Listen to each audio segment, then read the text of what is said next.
বন্ধুরা দেখো, ধুন্দুলগুলো এই দেখো পোকায় ফুটো করে দিচ্ছে, ঠিক আছে?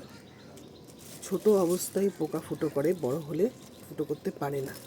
তার জন্য আমি এই যে এই ধুন্দুলটাকে দেখো ভেতরে ঢুকিয়ে নিয়েছি, এই যে প্যাকেটের ভেতরে প্যাকেজিং করেছি।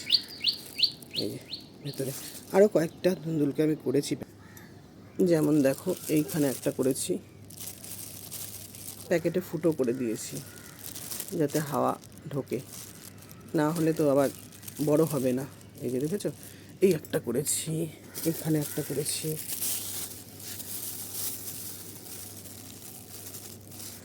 এইখানে দুটো একসাথে করেছি। এই দেখো, দেখছো? আর কিছু কিছু করিনি, এই যে রয়েছে আলাদাভাবেও। বুঝেছো কত কিছু করতে হয় গাছের জন্য। টাটা।